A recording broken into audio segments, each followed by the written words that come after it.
Hi, my name is John. I'm one of the co-owners with Kelly back there here at Cove Street Arts.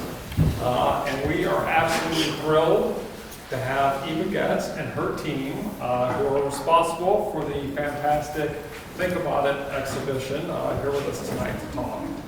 Just a little bit about Eva. She was born in Texas and received her undergraduate degree from the University of Texas. She then received a master's degree in museum and special education from Bank Street College in New York. Her studio is right up the hill on Lovejoy Hill, where all of the robots were born. We had joked that perhaps we should have a parade down the hill to bring all the robots, but that seemed like a bad idea in December. But then when they were actually delivered, Eva showed up with a whole crew of, I want to say 100 people, maybe it was 12, and I thought, well, there was a parade after all. So what excites us so much about the exhibition, this talk, is the fact that Think About It literally began as a dream. One night Eva had this dream, and rather than just let it go as we all do with 99.9% of the dreams we have, she assembled this amazing team and then built this real-life manifestation of the dream. And it includes robots that talk to each other through semaphore, that communicate through sign language, that beep out a message in Morse code, and even that flash out a poem through LED lights. It is simply amazing. And with that, I'd like to turn it over to this dreamer who made this a reality so that she can introduce the rest of her team. Thanks.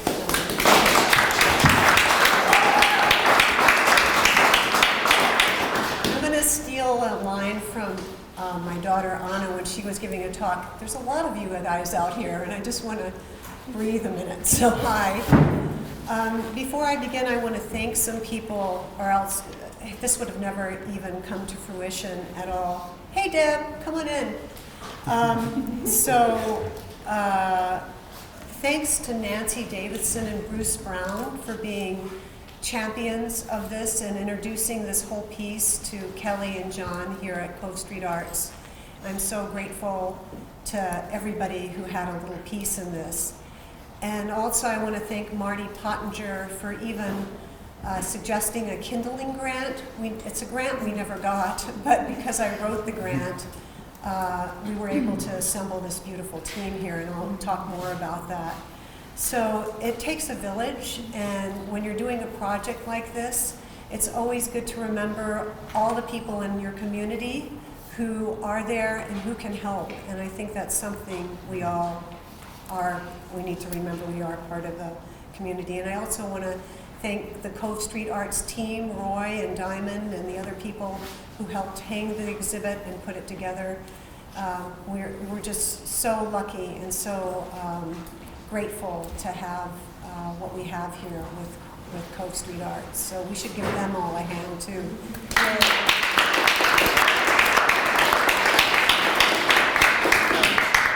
So that being said, I'm just going to introduce the team and tell you a little bit about what they did. And as I give the chronology, so there's a chronological slideshow going behind us. I know we'll probably be looping through. We're not going to be talking to the slides, but the slides do give you a sense of the building up of the project and how it was assembled. And the slides, most of them were taken by Erik West. Thank you, Erik. And some by me. The better ones are by Erik, so you'll know the difference. So let me just introduce the team now. This is David Sansoucy, who we call Faraday, because you'll see there were a lot of Daves and Davids on our team, and we had to start designating them. And Dave is this amazing electrical engineer, plus he's a coding master, and we were so lucky to have him. He came to us through the USM robotics team, and the fact that he was the only one that stayed with us says a lot to him, a lot of credit to him as well. Although the robotics team did give us a lot of good information. Like input and ideas like in the first month or two. So. Yeah, we were very happy to have that input. And then Erik West, who is a carpenter extraordinaire plus a good friend, and many other things. Erik is not just a carpenter, and Erik was part of development and building the actual structure of the pieces, because I can build, but I can't build things that are not going to, that would withstand what we needed to withstand here. And Erik came in, and we're so grateful. So Erik was carpentry and development, and then Sarah Speare was in it from the very, very, very beginning. Sarah Speare was production, development, and Sarah also did the poetry for the Think Bot. So that's Sarah's poetry. And I can't say enough about, and you'll hear more about Sarah's role as well. And then Alan came in late when there's two people who aren't up here today. Dave Schmoyer was our head engineer, a mechanical engineer, and he was ferreted away by Space Force, General Dynamics, to California. So he literally left in the middle of the project, and we had to go scurrying, or I had to go scurrying for more talent. And Alan came to us through another friend, and Alan was electrical engineer, coding, and also he helped us with some of the mechanical parts that were falling apart at the time, and he was able to problem solve with us. And then, so Dave Schmoyer's not here, and also David Talbot, who was our technical writer, and also he's also a crazy inventor as well. He's one of these jack of all trades kind of people. If you give him a problem, he'll solve it, and he's not here right now. And he's very sad he can't join us, but he's here with us, even though he's not here. Both of them are. And so that's it, right? That's anybody else I forgot? I think that's it. All right. Oh, and we have to say something about Baxter Academy, because your students helped a little bit, didn't they, Alan? Yes, I teach part-time at Baxter Academy. Yes, well, we'll talk about the split flaps. They were initially going all excited about that. Oh, cool. So, so Alan also teaches at Baxter Academy. I didn't say that. And all these people up here do many other things, and it's a very talented group of people. So, how did this all come into being? This is the question. So, I was in my studio one day, and I had just finished a group of paintings called Animals with Teeth. And before that, I had done a series of paintings, political paintings, and also a series of angels. And I was painting this large painting. It's the painting in there called Once Upon a Time There Was a Gorilla, an Angel, and a Robot. And it's really a nod to pulling all together all the different pieces of my process. And when this robot showed up, I thought, why is a robot showing up in that painting? Because it's not an organic creature, and yes, we had a president that does very odd things, and the state of the world is very odd, and technology is odd, and my question of where are we as humans right now was pretty forefront in my zeitgeist, of my own personal zeitgeist, but also the zeitgeist of the world in general. I think it's a question we're all asking: where is humanity? What is the role of humanity? And how will humanity proceed within this beautiful landscape of technology? It's a question I have. So I did that painting. Once upon a time, there was a gorilla, a robot, and an angel. And soon after that, I had a dream. And in the dream, these different robots were screaming to me. 4 robots were semaphoring help loudly, and 4 other robots were blinking in Morse code, stop. And then these robots here were signing in sign language, listen. And there was a larger robot in more English, but it was in split flaps, just flapping through the word think. So the main words of the whole dream were help, stop, listen, and think. And I woke up and I thought, holy whatever, what was that about?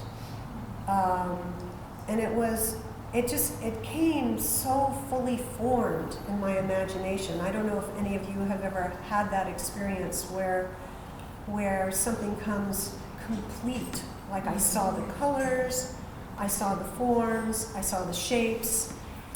And so I think I called Sarah, because Sarah and I meet monthly, and as artists out there, I don't know how many of you are artists, but I can't speak to enough of having either a group or one friend you meet with once a month to continue on with your projects.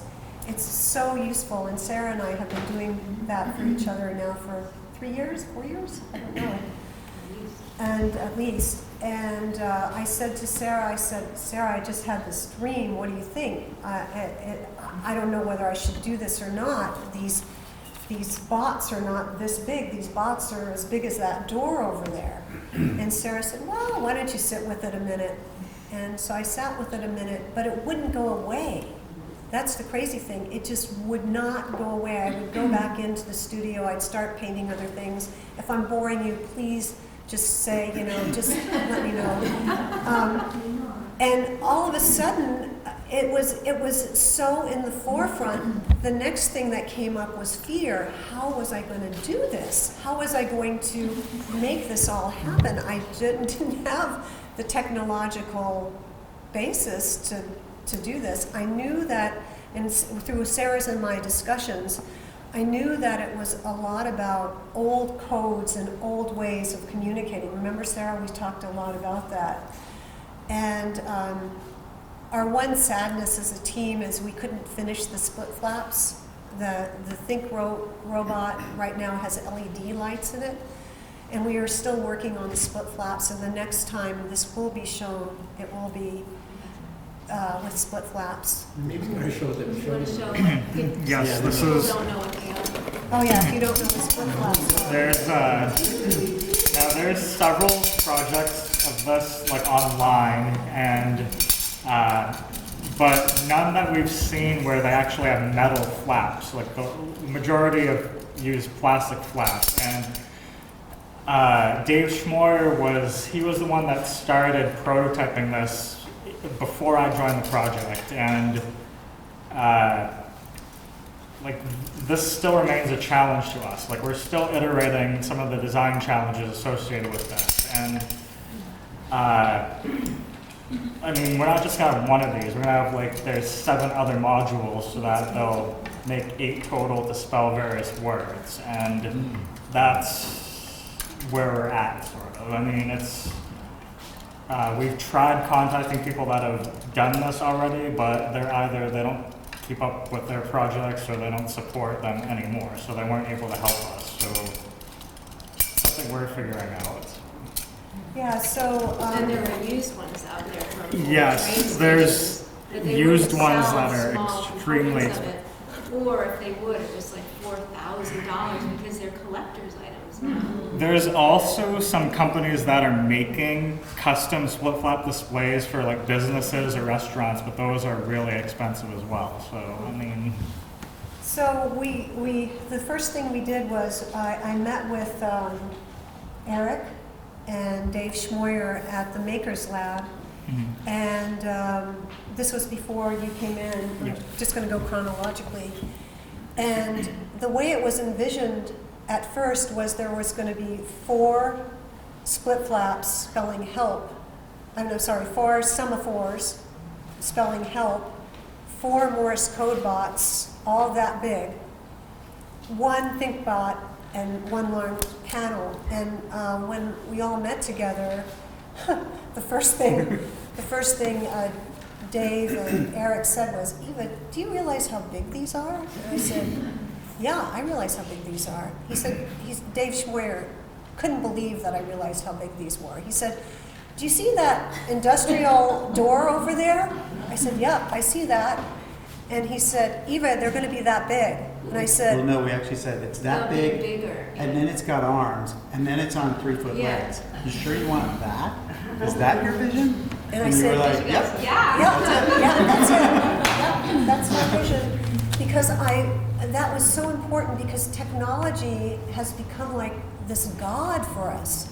And I needed it to feel like when you see the posters in China of the grand rulers or in Iran, you know, these huge political posters, I wanted the robots to have that feel. I needed them to be big because of the icon of technology itself. So I somehow got them on board to build with me that big. It took a minute, right? It took more than a minute. I think we did scale them down a tiny bit, from like 9 feet. Oh yes, we Yeah. did scale them down a little bit. And So I was still very committed to the 4 because I thought it would be so impactful if you walked into a gallery and had 4 of them. And then one day, while we were building them, and we realized the space that we were in, we realized we probably couldn't build all that what we wanted to do in the space we were in either. So I think it was you, the robotic team, that finally said, well, can we just have one monitor having all the Morse code doing the stop, still have stop, but instead of STOP, it would run through in one monitor, right? Wasn't that you? I think Dave Schmoyer might have suggested that. Yeah.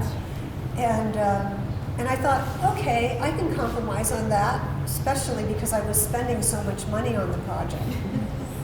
I had written this kindling grant, and the kindling grant allowed us, the organization, so I could sell it to the robotics club and to other people.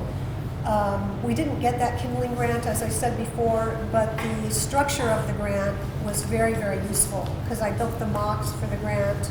I built a lot of things for the slides of that grant. You have to have a very strong visual component for a kindling grant. So, but that allowed us for me to go to the robotics club. And you had to really articulate everything. Oh, yeah. A plan. So Yeah, and you had to a lot have, off and we knew what it was going to cost too, which was daunting. But I decided to self-fund it anyway. I went into savings to do it. It was that important to me.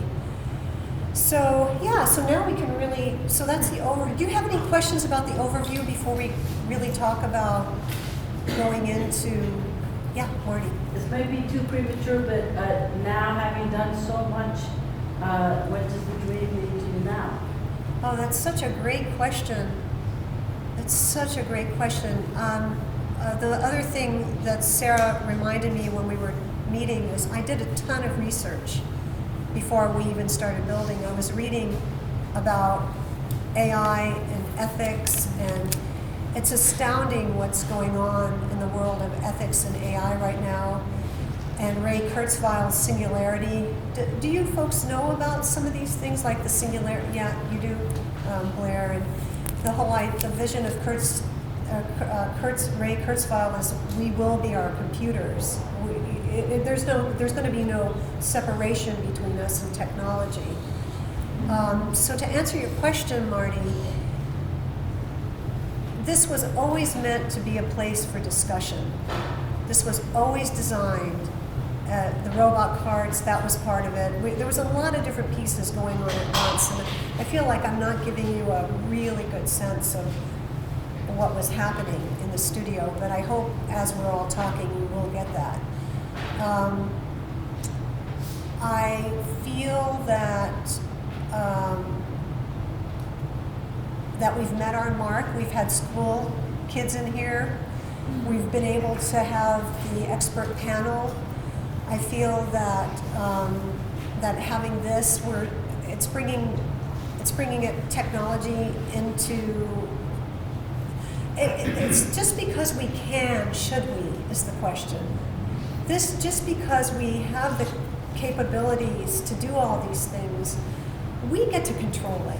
It's not just somebody who says, hey, this is really new and really cool, and what we're finding out is by not taking the time to figure out security and the impact of technology on politics, and the impact of technology on surveillance, and the impact of technology on what we're giving up for privacy. as well as all the cool things you can do. And I want that, I hope you're, I need to, I'm not a Luddite, because we need certain aspects to maybe even solve some of the problems we've created. But I hope we understand that we're in charge. It's not technology that's in charge. So that's where I am right now, Marty. Any other questions before we go into the actual, how we You made can it? talk about the cards. Oh, I did not talk about the cards.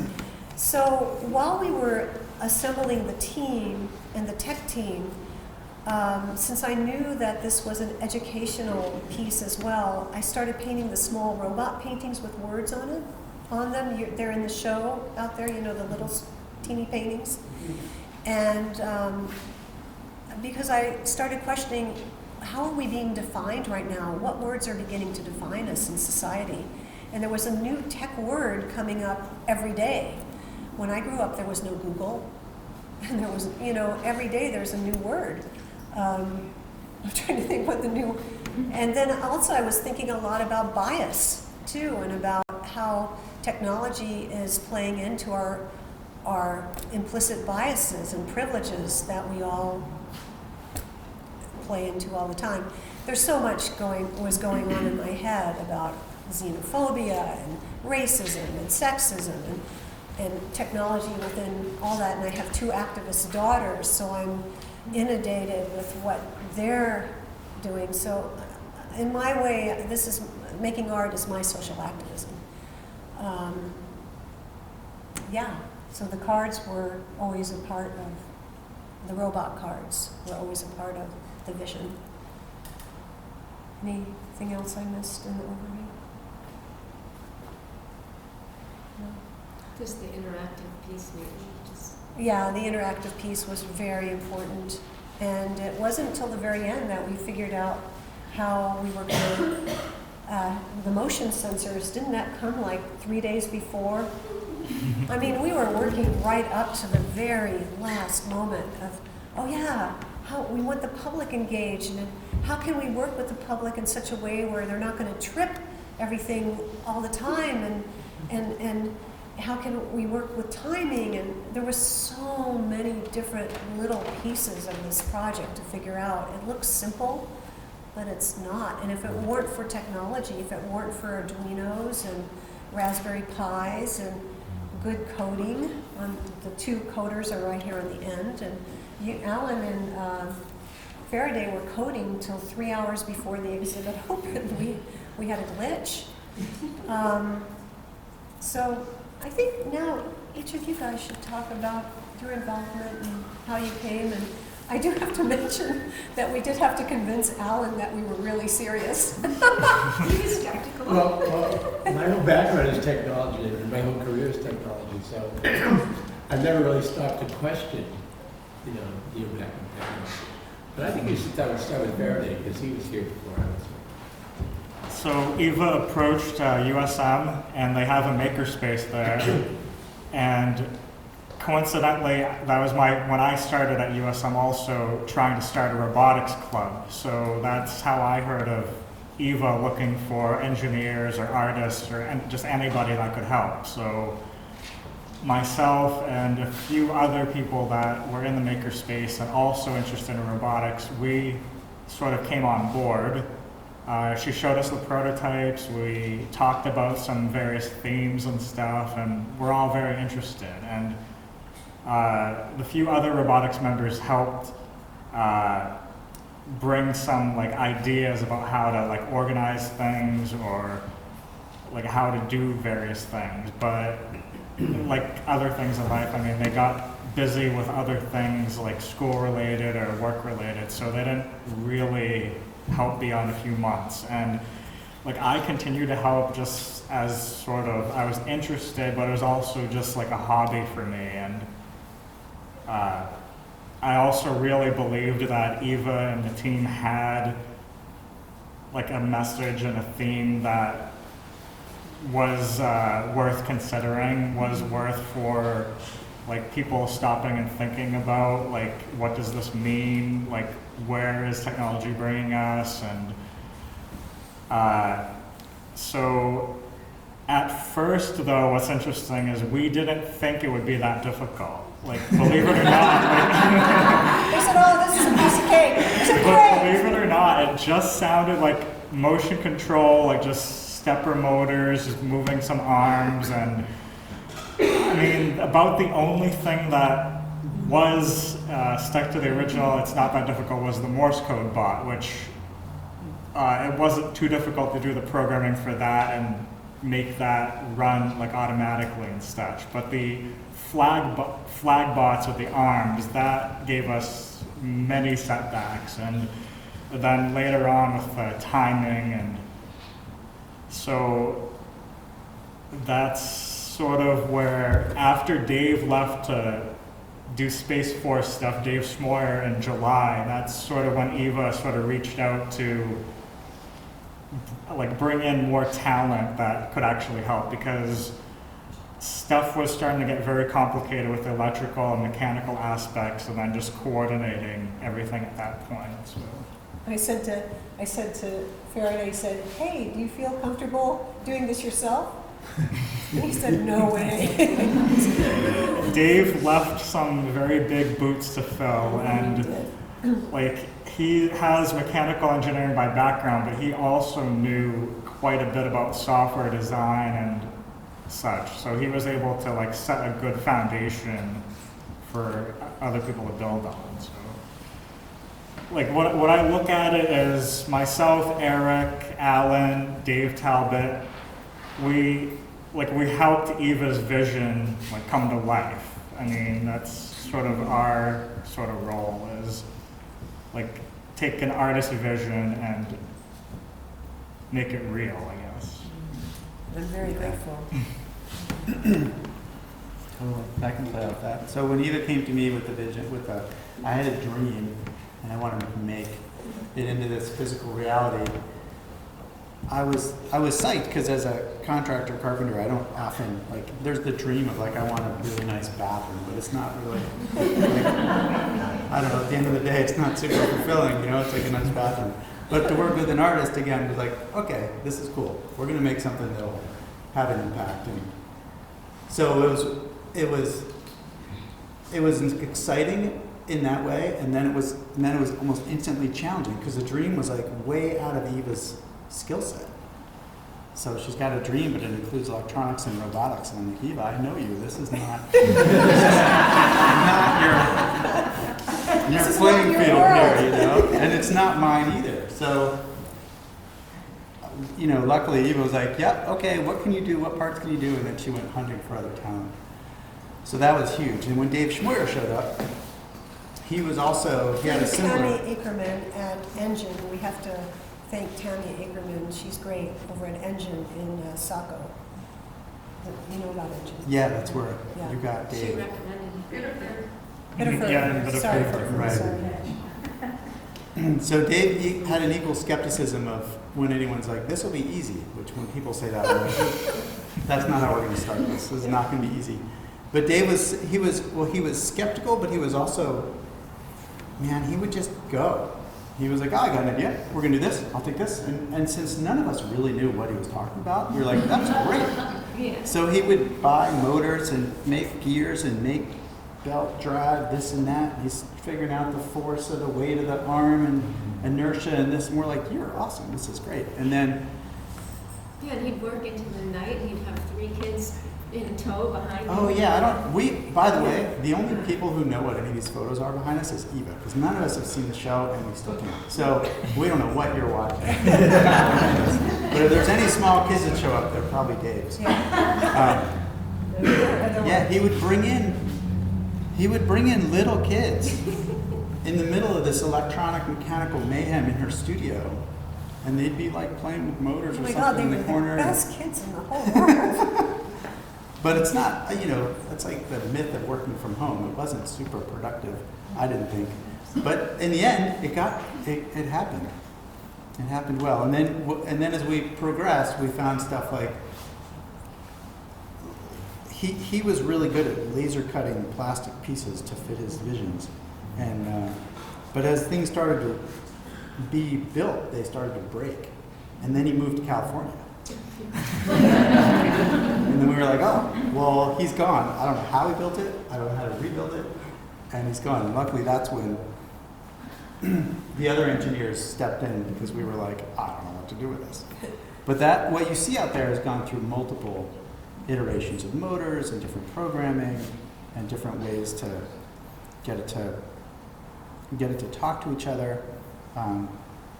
There were Near moments. meltdowns. Yeah, there may be near meltdowns. And there was a beautiful balance of Eva's vision and Eva being the conductor, what did I say, the conductor of like an unruly orchestra that doesn't really practice together. Because there were so many different languages. Like, when these guys would speak, I didn't know what they were saying. I could know a little bit about what they were saying.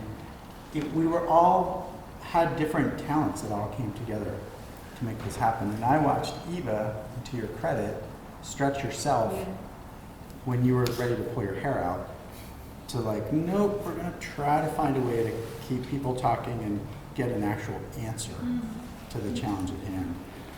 Because I don't know if you've ever experienced this, but if you have an engineer and an artist talk, what happens in between them, there's like a vacuum. And they just they don't connect often, but you made that, you bridged the gap.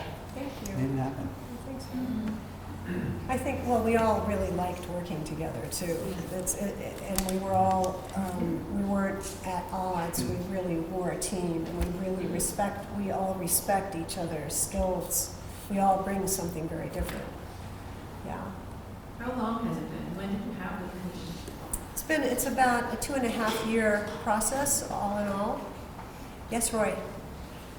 So when you walk into this room, I assume that the semaphore robots are the most complicated because they talk to each other. So what actually happens when you walk into that space? Is there motion sensor stuff going on? How do they communicate with each other? Alan and, Alan can probably answer that. So I would say maybe 3-4 weeks before we put the robots here, somebody mentioned that we were concerned somebody could get hurt by those arms moving. So the first thought was that the motion sensors would definitely stop if somebody got close. But then we also said, well, we don't really want to run these motors all the time, so let's sense when people are coming into the room. So there's one robot, the one on the left as you walk in, that has a motion sensor on it. And it kind of starts up the process. And Faraday, correct me if I'm wrong, but I think it obviously communicates to the second robot that we're ready to go, because somebody's now in the room. So we're using the motion sensing really to get the thing started. And it will stop at the end and take a break, because we were overheating the motors at one time. So there is a motion sensor. And then the robots do talk to each other. There's infrared LEDs. So the second robot knows when the first robot's finished its message. And that's all really working well. When I first got on the team, though, the arms were not solid. They were kind of loose. So the arms really weren't working smoothly. And so, but that was just because I was the coach of a robotics team, and that was all parts that I knew were online to just get the right, pieces of kind of like couplings to couple the arms to the motor. So that was fixed early on to get that working right. And I was really enthralled with trying to get the split flaps going, but that's a tough problem, because if you've ever been to these old train stations or airports, they initially use these split flaps because they don't use any power. Once they've got the word in there, they kind of shut down. But getting the letters in the right spots, it's tricky, because there has to be a little magnetic sensor to know where to start. So it rehomes itself each time. And one of the problems we had was that those are 3D printed parts, and they kind of wear down. So after we started running those split flaps, they started getting loose. And then you didn't know which letter you're going to end up with. So that's an interesting point about technology. It works when everything is exactly the right way. and they were falling apart too. Yeah, they were falling That was apart. not fun. And That's Sarah? appropriate to the show, though, in a way. Marty, that's what this whole team was saying. Eva, don't worry, it's appropriate to the show. I said, it might be appropriate to the show, but I want it to work. My name's up there, it's gotta work. But I really felt bad for Eva because I knew she really wanted the split flaps to work because when they're really working, it is the visual and It's really visceral. sound effects. Yes, But then I kind of convinced her that we were running out of time and we had this fallback plan to get the LEDs working. And we still want to do a split flaps because of the visual effect of the letters moving would be really interesting. Sarah, do you want to talk about your role? And you Yeah, had I mean, so I was many really more hats. behind the scenes, like partner in crime, trying to help be the, punching bag sometimes, or just bounce ideas off of support, feedback. I edited a lot, challenged her, and what was so great about this collaboration is like we all had different ideas. And we all contributed, but no one of us can sort of say, oh, I did that, or I thought that. It was really very much collaborative. And Eva and I have been talking about doing a collaboration for years, and never had any idea that it would be like this, or this huge, and literally and figurative. It was a joy to see you rise into this whole experience and grow, and how much we all loved working together and relying on each other to get through there were a lot of ups and downs, and to see you hold yourself so steady and patient, and really held us together in a beautiful way. It was the pizza. We Yeah, ate a the lot of pizza. pizza. Would you talk about the poetry? The poetry was challenging in that it could only have 8 characters because of the split flaps having, there were only 8 letters. It was going to be 9. So it was going to be 9, Yeah. and then we put the wink wink without a space to make it 8. Basically I'd been listening and reading and immersed in the whole concept and the questioning and the discussion that it really reflects her vision completely about we're on the brink. Now is the time really to be looking and thinking and seeing, and then at the end there's the wink wink, like who is in charge kind of thing. So it got shortened, and at one point it was going to only be like 2 lines. I mean, because we were unsure of whether we could do with the split flaps everything that we wanted. So, yeah. So I'm wondering, I'm not 100% sure I can articulate what I'm feeling, but I think what I'm asking all of you is what you are feeling. Because my experience in hearing this process is concentric circles of understanding and ways of being. And what I'm experiencing is that language layer upon language layer upon language layer. That the language of dream was this seed that spoke to you in this language that was then split into semaphore language and Morse code and American Sign Language. And we have the language of engineers, which I don't understand. I bore an engineer. And language of carpenters, and the language of poetry, and the visionary. And what I wonder is, when you spoke, Eva, about who is in charge, I feel like you have been in some ways puppets in this exploration, because the robots really started this rolling and put it into the hands of humans. And then who was in charge and who was speaking and in what language? And so it's so powerful to really feel that here and now, those concentric circles of understanding. And it's terrifying on the one hand, but more it is so hopeful and magical that that exchange has started happening. And so my question really is, how does that feel? Wow. Nice question. And I thought it was just about, can I make that color work? You are doing it for all of us. Ahead of the curve. Thank you.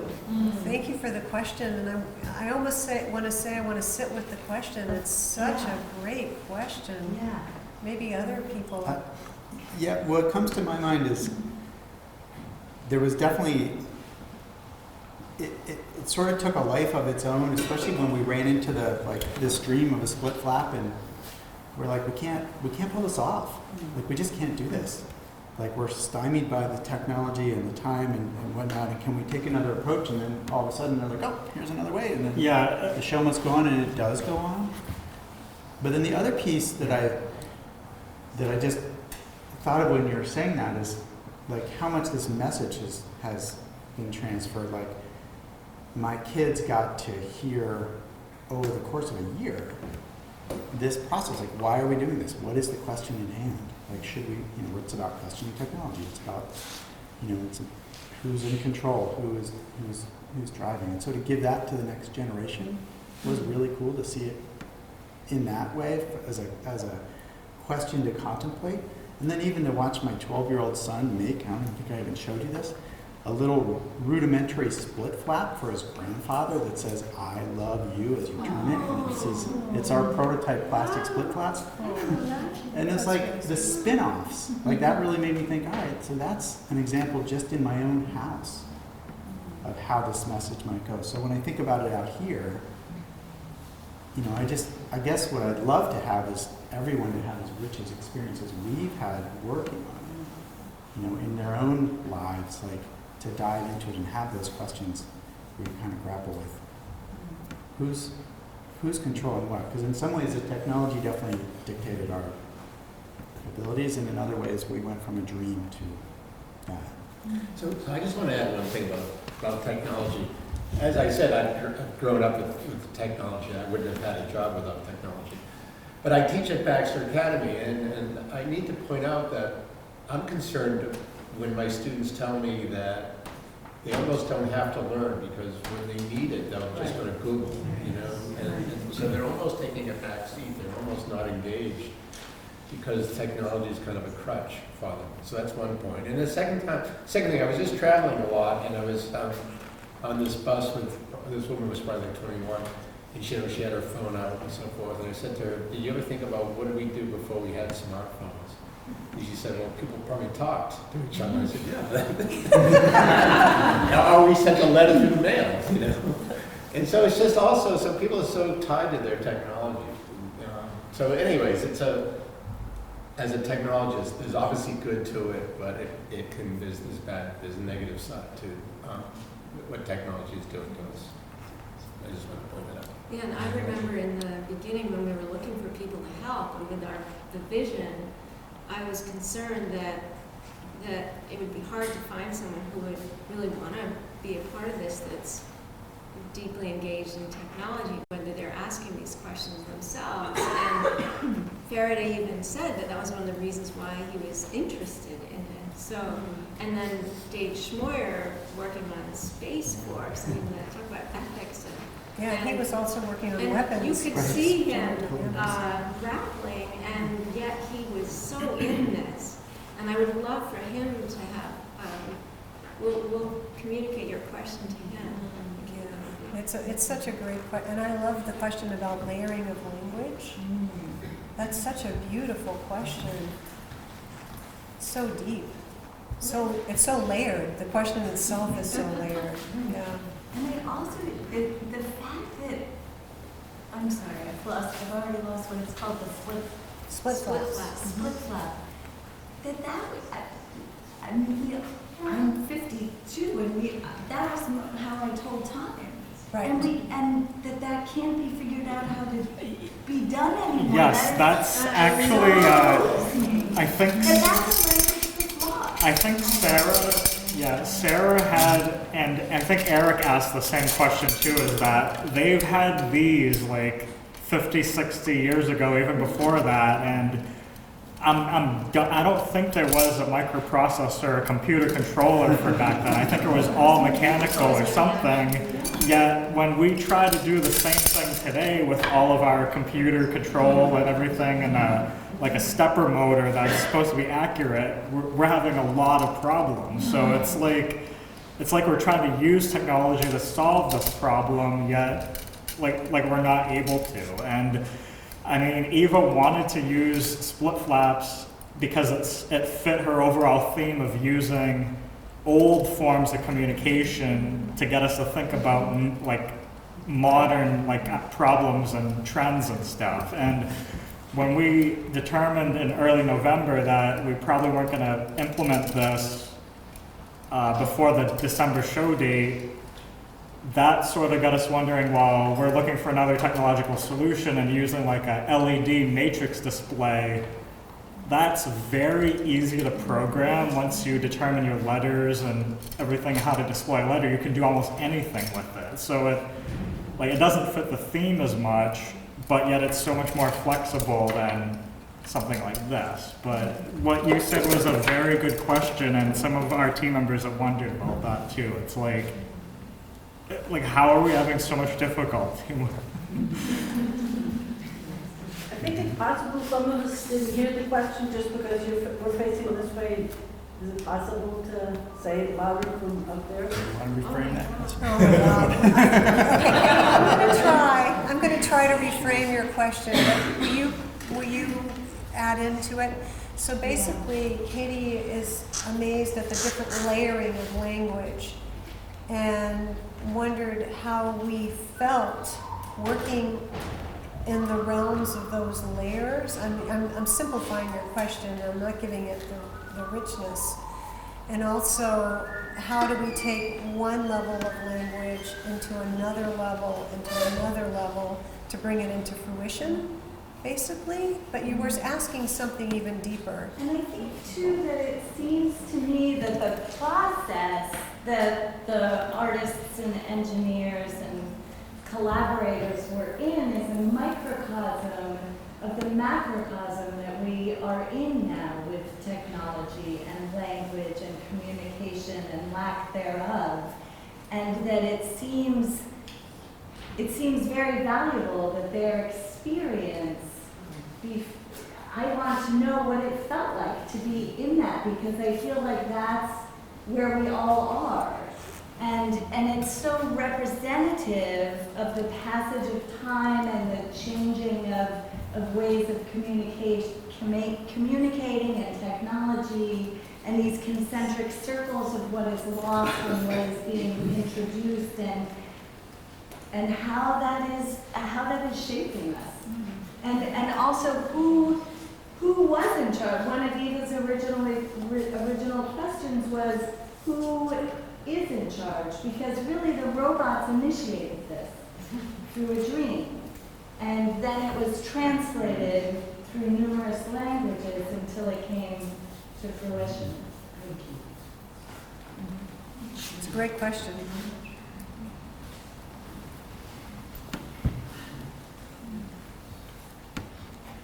I think sometimes, too, Katie, when you're in the midst of a process like this, these are the questions you can almost ruminate on afterwards. The truth is, personally, most of the time I was problem solving. How are we going to make this work? And in my own process of when is a color working, when is a color not working, how am I going to paint it? You know, I was dealing with artistic, just simple compositional problems as well with engineering problems. So there was, when you're involved, it's just step by step. The most expansive part was having the dream. And then it's just day to day, how do we get this to come into being? One of the things I'll just say to that point is, you know, we all came together and brought together different languages because we were all motivated by a single cause.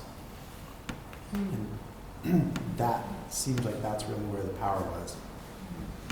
right? We were willing to bridge those gaps because we were all like, no, we want this message to happen. Maybe we can take that as a bigger message for all of us, right? If we can join together as a common cause.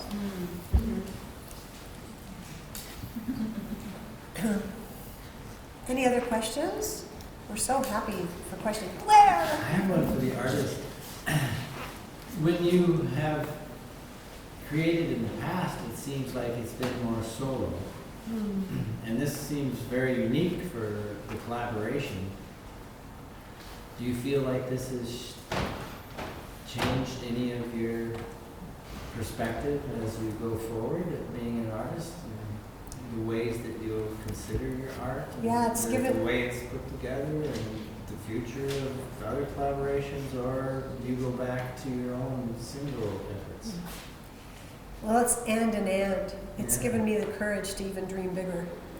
And they get really nervous. They get really nervous when I say that. Because it's like I feel like I'm a band member now. We're all a member of a band, and instead of guitars and saxophones or whatever, now we're this band. Yeah, we miss each other. We miss each other. We want to, you know. So yes, I am dreaming something right now, and the next piece of this project to come to fruition is to finish the Robot and the Goddess book. The paintings in there, the Robot and the Goddess. That book and those paintings need to be finished, and then this whole project will be complete. Although Alan is dreaming a piece of this project too, where we have kits, semaphore kits, where people can create their own semaphore robots and stuff. He'd love to have. For education, for STEM education. Yes. So Alan's dreaming that. So we have offshoot dreams too, and then I'm dreaming something completely different that I don't want to talk about just yet. Yes. And talk about where we've been invited to. Oh yeah, we've been invited, but we have to look for funding. We've just been invited to Washington, D.C. to bring this whole project. Alan doesn't know this yet.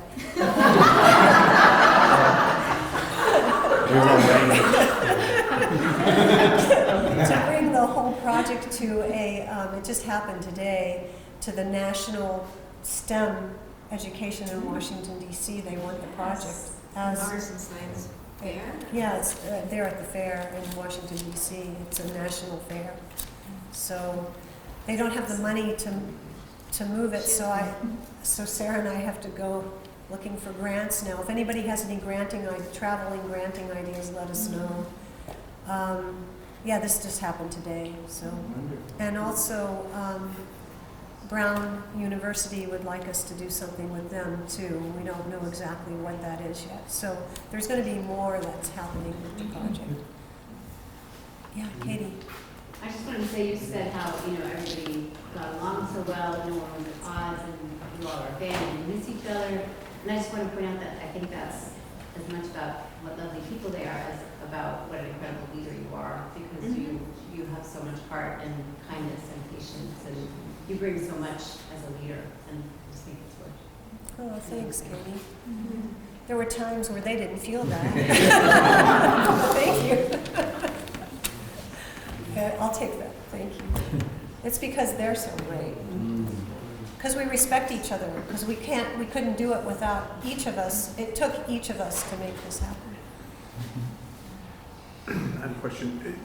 Does making this whole effort did it give you any greater appreciation for technology that we take for granted, older technology, and how complicated it is, and that we just sort of it just seemed like it just works like the flaps did from 50 or 60 years ago, and you feel like there's a lot of lost knowledge that's going to be very difficult to get back in terms of what it takes to make something work? I have a really respect for what a miracle it is. I'm going to answer it in two ways, and then I'm sure everybody else will answer it too. I have a respect for, it's a miracle that we're all alive, knowing how things can go wrong. especially with the nuclear and this autonomous weapons and everything else we have going on out there. The fact that, and what can happen politically through technology and the manipulations, and I have a great respect for just being here today and safe. That's a great privilege it is here in America that we have that. The other thing is I do have that respect for how fast things can go wrong in a simple way, like all of a sudden this fancy 3D plastic thing that you think can hold stress starts cracking. You know, we think just because we're using a new technology that that's going to be the fix to something, but it's not. So your other part of the question about losing older technologies. We don't use rotary telephones anymore. I don't know if that's a good thing or a bad thing. But there's a lot that gets, as we transform, technology transforms. So I don't know. What do you guys think about that? About the loss? I personally definitely think there's risk of loss of what I see as like basic mechanical understanding, and then the ability to rebuild how those split flaps worked in the train stations all these years ago. Can people actually take those machines and remake them or keep them going?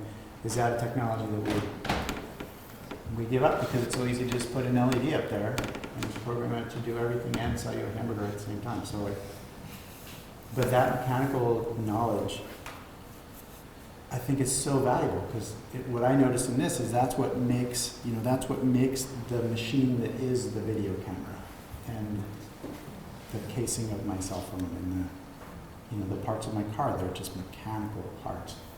So yeah, I worry that those get lost because they're not nearly as sexy as the little electronic gadgets that my kids are born into.